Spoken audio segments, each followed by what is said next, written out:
Hi, friends. Hello, the world. Welcome to this episode of Tools for Transitioning Humanitarians. Your host, the Seller Manava. And this is the Happy New Year first edition of 2025. And the topic that I want to talk about today is one of probably the most that I feel great about talking. And it's, I think, the most useful topic that I would probably be ever talking about. So pay close attention. And the topic is how to recognize other people's insecurities and not let it affect you.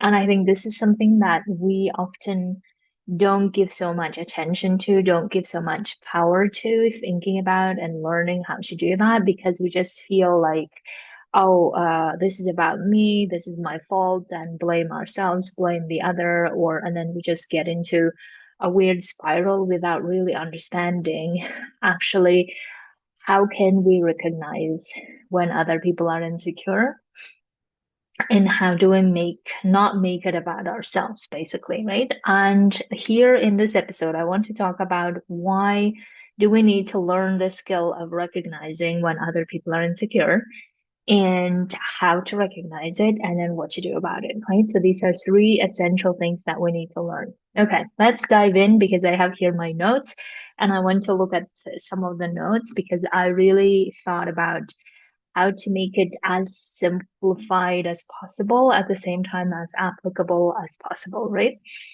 But first, let's think about why do we need to recognize it? Why is it an important topic?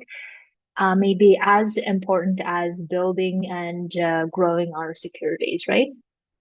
So the first reason that I was thinking about why we need to recognize when other people have their own insecurity, and I will give you examples of each and how this looks like, is the reason why we need to do that so that we don't take over the fault, the blame to ourselves and keep saying, oh, it must be my fault because of which my boss is unhappy or upset with me or whatever it is, right? So that let me give you an example. So oftentimes my clients tell me that they're new. I mean, it doesn't need to be new, but let's say that they're new in the duty station and they're trying to get into the group of understanding and learning about the operation, learning about how things work, how the humanitarian sector work, and all of these things.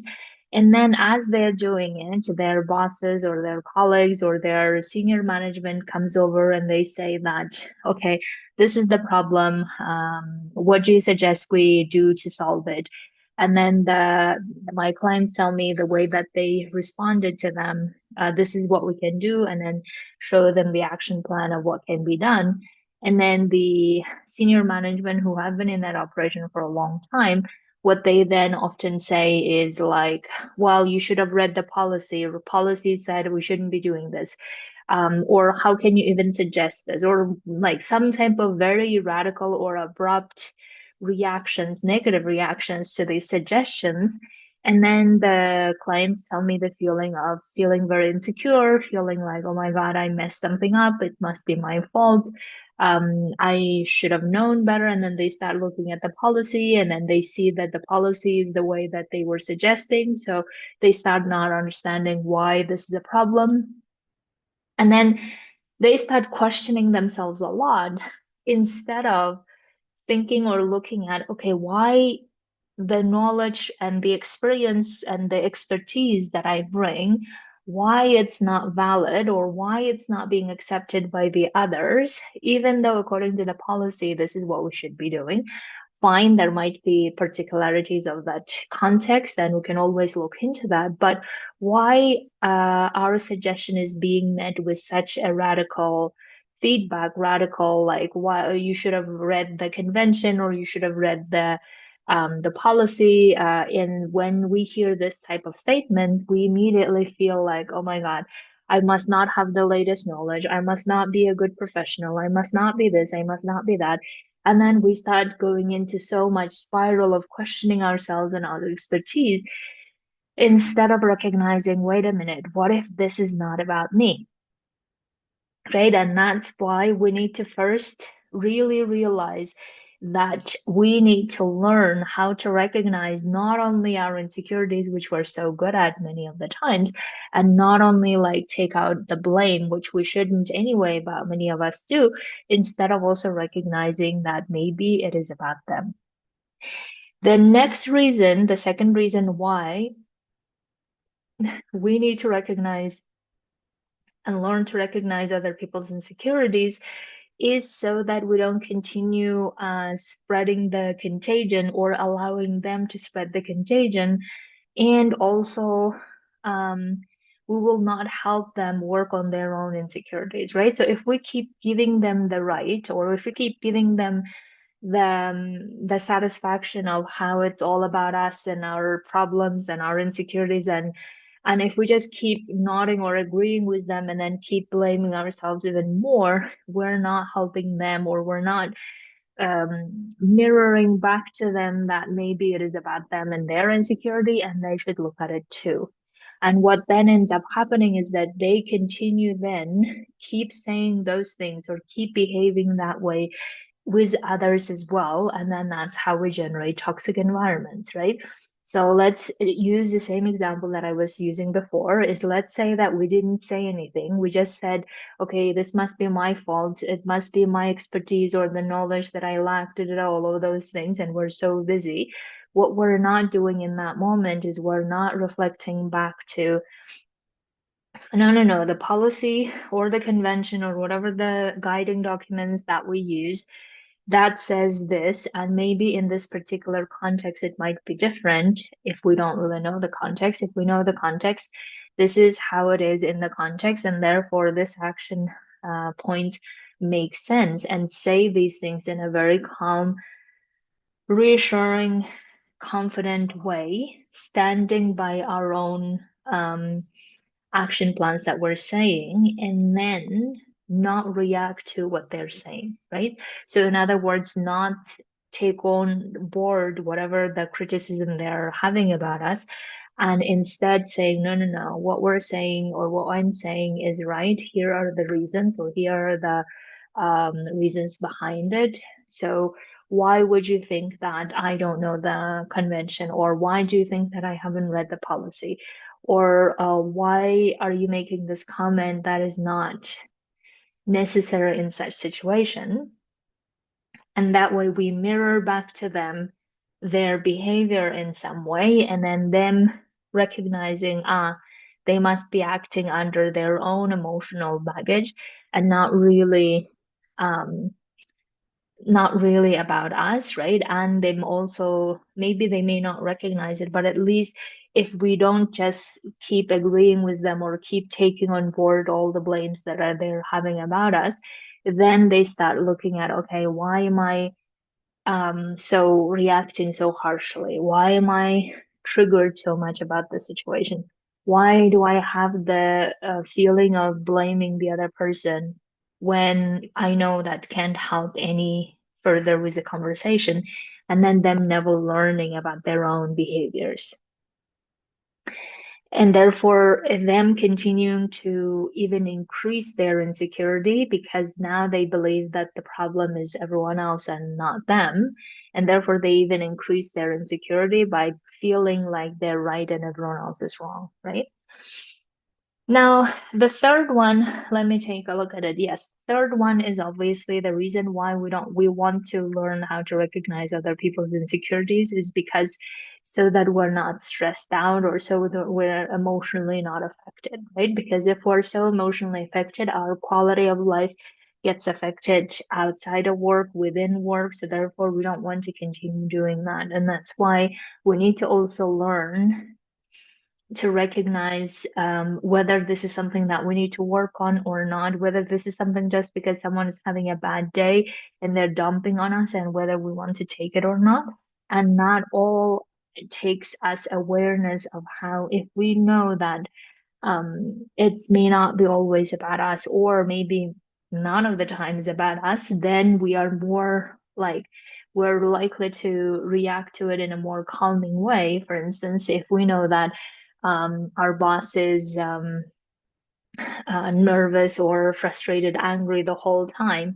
Now, after several times, we learn not to react in ways that we might have in the beginning because we just know how they are as humans, right? So, therefore, it's important for us to understand that. And the last point, why we need to learn how to recognize it so that we don't keep people pleasing others.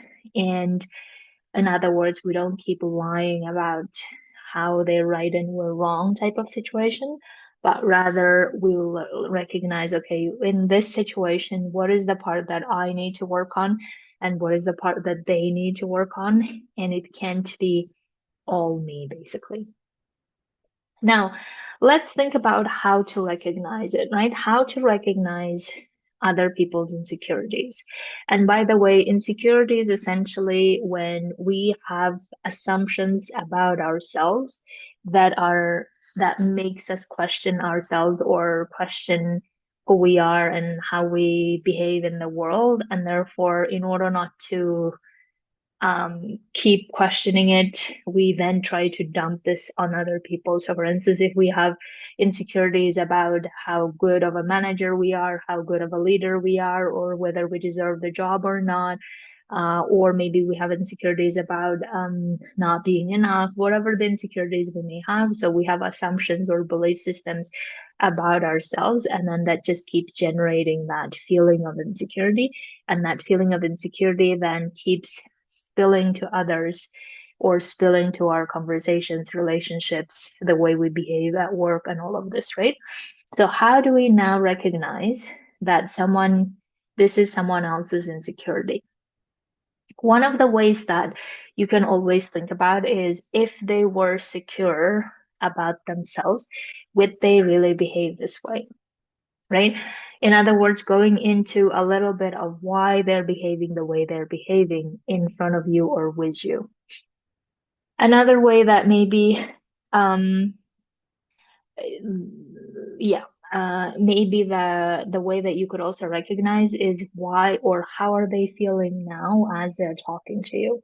That could be another way to recognize very easily. So let's say they will use the first example.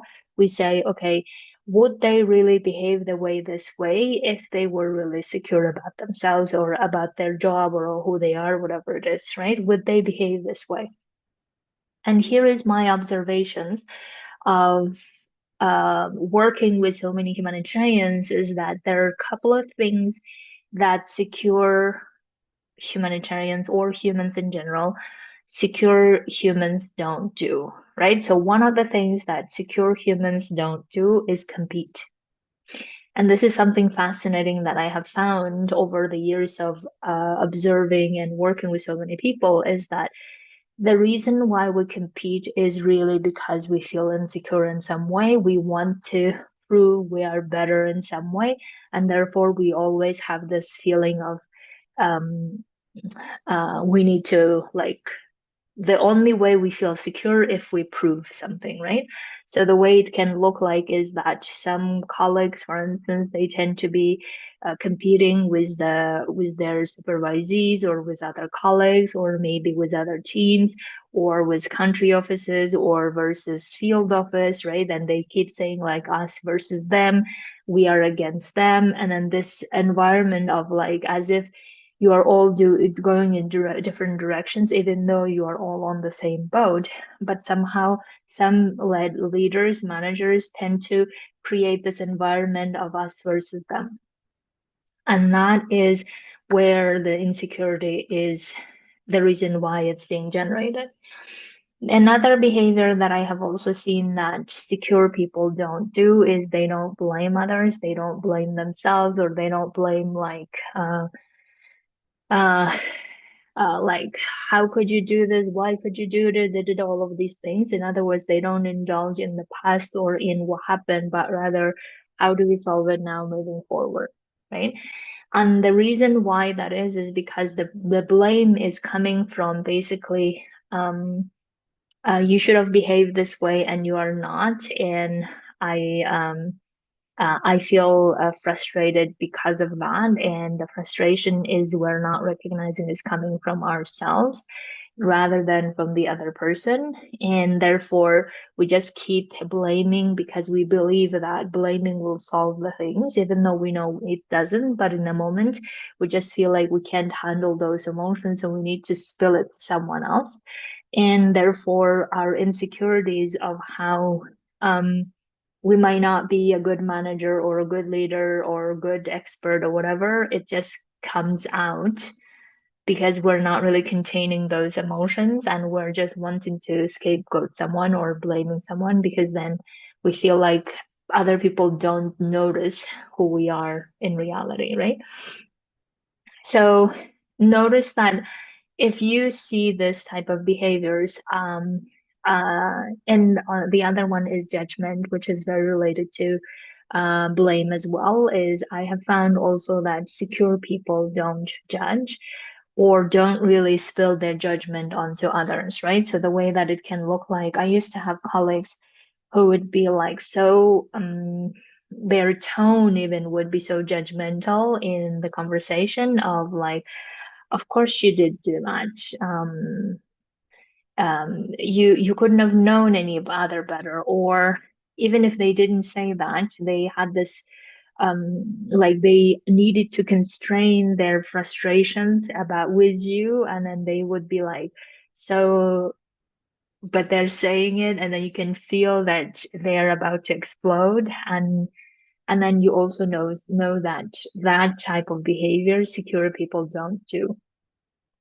And because secure people are all about how can I support them, support myself, get things the way that we want to, in the most constructive way, so that we get along well, we work on the long term, we collaborate, we work together. Uh, and I want them to feel good as they do it. I want myself to feel good as we do it. And that's how the secure people function.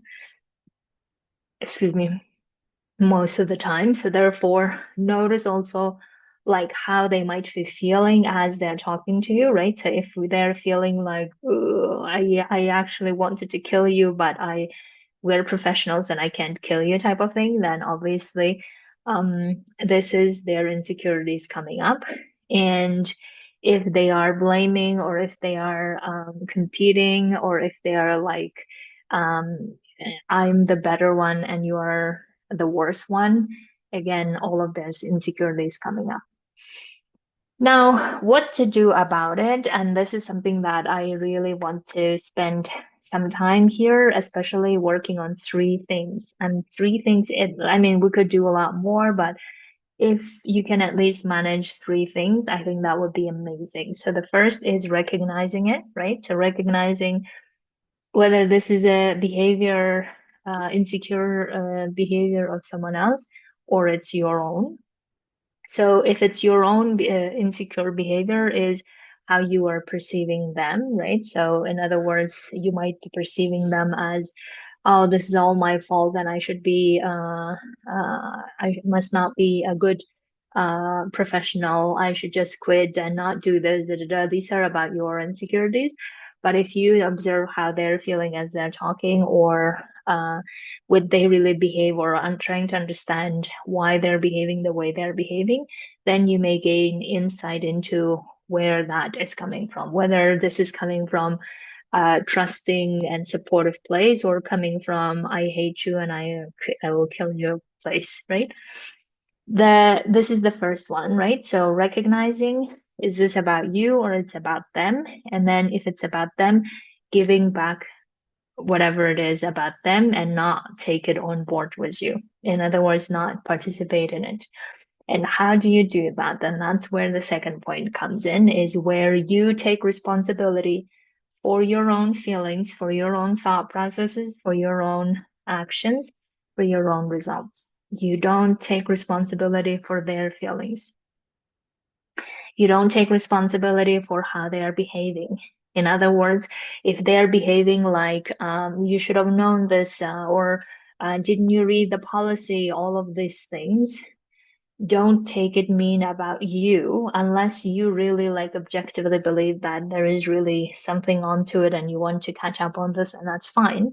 but don't do it because, oh my God, I made them feel angry with me. I shouldn't have made them angry with me. Now everything is ruined and all of these things.